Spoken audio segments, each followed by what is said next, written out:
Every year I give you guys a peek at my garden. So we've got the typical flower pots here, all the cushions and everything, they're stored. It's a rainy morning, but still got the nice little flower pots. And over here I have my Podina. Some of you call it Spanish thyme, some of you call it big leaf thyme. And it grows from a stick, so if you want it, you can propagate this by cutting one of those stems, rooting it, and planting it. It dies in the winter. Just about everything here dies in the winter time. But what I wanted to show you all, this is a project I've been working on for a couple of years now, 3 years in the making. And it's my first time growing grapes. But the whole idea, and you can really see how much grapes is up there. The whole idea is the pergola here to have shade, because in the evening the sun is over here, the sun sets in this direction, so all that heat comes in here. So in providing the shade, and I have two types of grapes here. This one is a Concord grape. Nice, beautiful grapes, man. Just look at them. Yeah, though I'm not the biggest fan of Concord grapes, but my grape is over here and it's not doing too well. And this one is a red dessert grape, and I love red grapes, man. Why is this camera not focusing? But anyways, that is the red. But if we move from the red grapes, and there's only, I think maybe there's a couple little bunches down in here. So I might not enjoying grapes this year as I thought I would. But we've got blueberries here. So this is the tiny blueberry. I can't remember the name of it, but it's the one in northern Canada. You get in northern Canada. And this is the one you get in the regular grocery stores, which is a bit bigger. But yeah, animals are eating just about every fruit I have. And speaking about fruit, this is my peach tree, new for this year. I planted it last fall and there was probably about 30 peaches on there, believe it or not. But the raccoon, skunk, squirrel, chipmunk, they all went to town on it. And of course we got the hydrangea over here. In the dog run here, the former dog run, over there I have a watermelon, and there's a small tiny guy there. You can see it's down in there somewhere. There it is. I don't know if you guys can see the dark shadow. I tried growing butternut squash in a pot. It didn't work out too well because the neighbor's house, my house, yeah, old school satellite dish.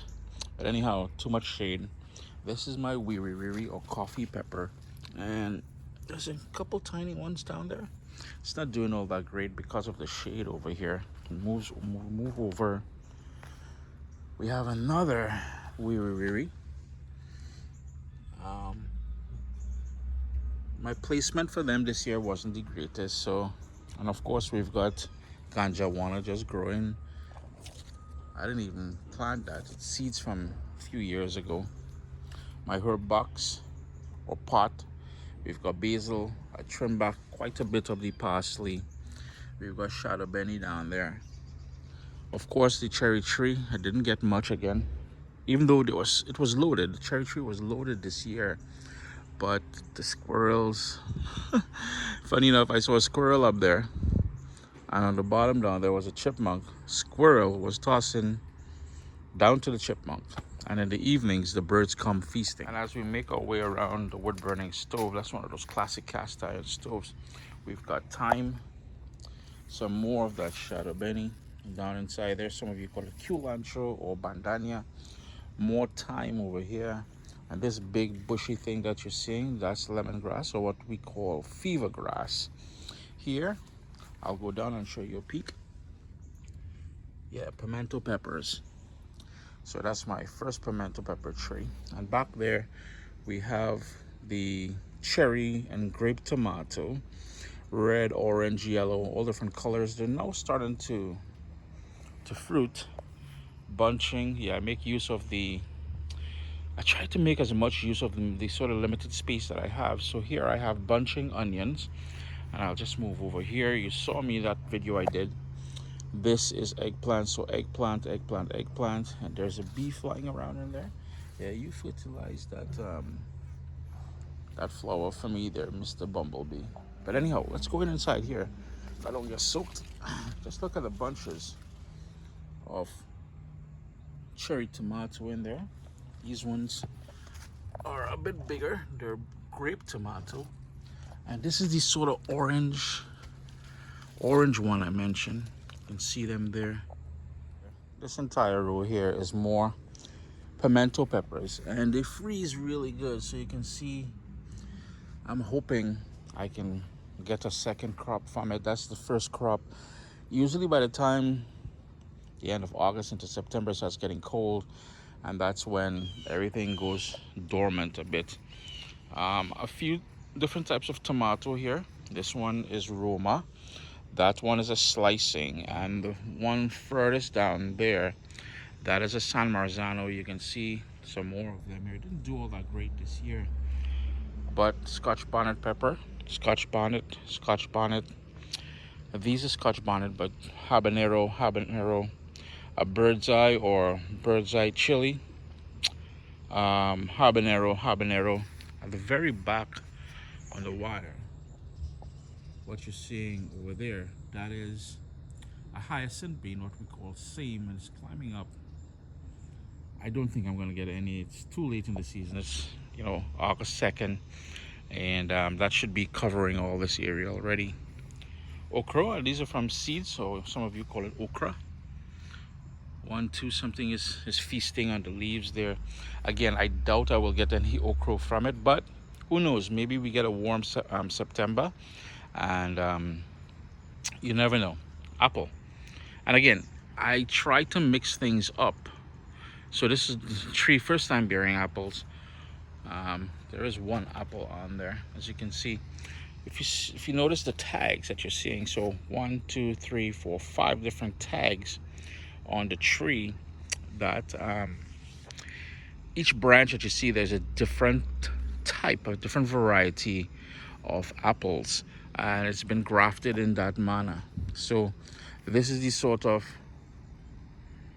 area here that you're seeing from a different perspective all the way back. So as far as fruit goes, we got grapes, we've got peaches, cherries, what else is there? Blueberries. Down here we have apples, and as we move our way across the back, another apple tree, and this one is into its 3rd year, so I'm getting a bit more fruit on it. The thing though, the animals are gonna get to it. Back here I've got a calabaza squash, which is the typical Caribbean pumpkin. So that's gonna make its way all over the vine, all over the wire, down to the back down there. I've cut my Jamaican callaloo, or what we call chorai bhaji. Some of you call it spinach, a few times already. So the more you cut it, and you can see where I cut it here, the sort of stem. Another one there. We've got oregano over here. We've got chives, and of course, I spoke about this several times before. One of the most fragrant things, you know, when I'm sitting here drinking my coffee in the morning, the smell from here is just incredible from the flowers. And this is bitter melon. So something known as bitter melon, and the smell of the flowers is just incredible. And you can see we got one there, some over there, more, and I'm sure down in the vine down there, there's some ready to be harvested. So yeah, a little quick tour. This boy's got too much toys, man. But anyhow, I do hope you guys get some inspiration. If you have any questions about anything, I know I would promise you all a video on growing the shadowberry from seed or plant or root. That is coming soon. But again, I want to finish off because I'm so proud of these grapes, man. This sort of grapevine, and I know something is lacking something because the leaves are starting to go a bit rusty on me there. So if you grow grapes and you know why that's happening, I'd love to hear from you. But I just love my little pergola. Oh gosh, your boy going and sit down over here for 2s, enjoy my coffee, collect some rain on my bald head, and thing. But anyhow, I wanted to say something. I was pointing, and all I see the hands. All you see the hands, that is a working man hand, eh? So, don't tell me nothing about lotion and all kind of thing like that. I man just put lotion. Nobody does lotion more than... That didn't sound too good there. Yeah, anyhow.